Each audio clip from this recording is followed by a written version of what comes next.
रीवा जिले में अवैध कॉलोनियों के खिलाफ प्रशासन ने अब तक की सबसे बड़ी और सख्त कार्रवाई शुरू कर दी है। अगर आप जमीन खरीदने या प्लॉट में निवेश करने की सोच रहे हैं तो यह खबर आपके लिए बेहद महत्वपूर्ण है। रीवा कलेक्टर नरेंद्र कुमार सूर्यवंशी ने ग्राम गड़रिया में बिना वैध अनुमति कॉलोनी विकसित करने के मामले में बड़ा एक्शन लेते हुए 12 भूस्वामियों के खिलाफ FIR दर्ज करने, संपत्ति कुर्क करने और संबंधित जमीनों के पंजीयन पर रोक लगाने के निर्देश जारी कर दिए हैं।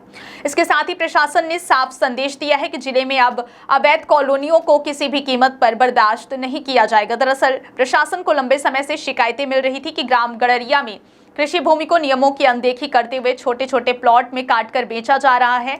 शिकायतों के बाद SDM हुजूर द्वारा पूरे मामले की जांच कराई। जांच में जो तथ्य सामने आए उन्होंने प्रशासन को सख्त कार्रवाई करने के लिए मजबूर कर दिया। रिपोर्ट के अनुसार संबंधित भूस्वामियों ने कृषि भूमि का डायवर्सन कराए बिना उसे प्लॉटों में विभाजित कर बेच दिया। इतना ही नहीं, कॉलोनी विकसित करने के लिए ना तो सक्षम प्राधिकारी से अनुमति ली गई और ना ही नगर एवं ग्राम निवेश विभाग के नियमों का पालन किया गया, यानी पूरी कॉलोनी बिना वैधानिक मंजूरी के तैयार की जा रही थी।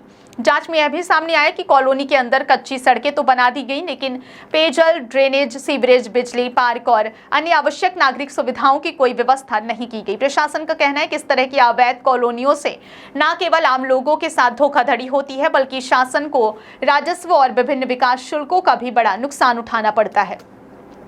कार्रवाई से पहले प्रशासन ने संबंधित सभी भूस्वामियों कारण बताओ नोटिस जारी किए थे। नोटिस के जवाब में अधिकांश लोगों ने स्वीकार किया कि उन्होंने पारिवारिक जरूरतों, कर्ज चुकाने या इलाज के खर्च के लिए जमीन बेची थी। हालांकि उन्होंने अवैध कॉलोनी विकसित करने के आरोपों से इंकार किया, लेकिन जब प्रशासन ने दस्तावेजों की जांच की तो किसी भी भूस्वामी के पास कॉलोनी विकास की वैध अनुमति, भूमि डायवर्सन की मंजूरी या फिर नगर एवं ग्राम निवेश विभाग की स्वीकृति नहीं मिली। इसी आधार पर कलेक्टर नरेंद्र कुमार सूर्यवंशी ने सभी जवाबों को असंतोषजनक मानते हुए सख्त कार्रवाई के आदेश जारी कर दिए।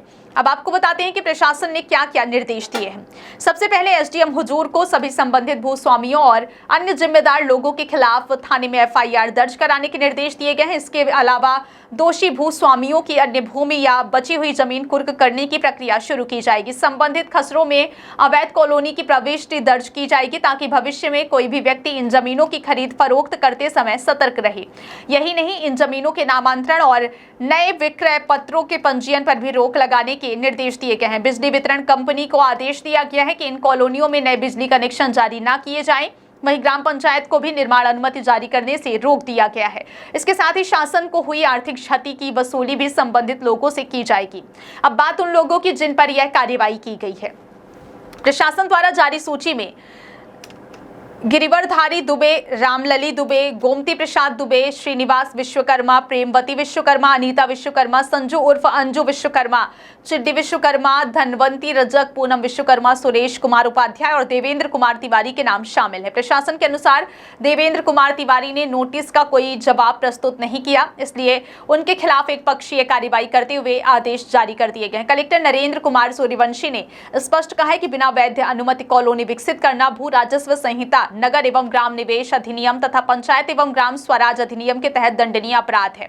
उन्होंने यह भी साफ कर दिया है कि जिले में अवैध कॉलोनियों के खिलाफ अभियान आगे भी लगातार जारी रहेगा और नियमों का उल्लंघन करने वालों के खिलाफ इसी तरह सख्त कार्रवाई की जाएगी। ऐसे में अगर आप रीवा या आसपास के क्षेत्रों में प्लॉट खरीदने की योजना बना रहे हैं तो किसी भी जमीन का सौदा करने से पहले उसकी वैध अनुमति, डायवर्सन, कॉलोनी लाइसेंस और संबंधित सरकारी दस्तावेजों की पूरी जांच जरूर करें, क्योंकि बिना अनुमति विकसित कॉलोनी में निवेश भविष्य में बड़ी कानूनी परेशानी का कारण बन सकता है।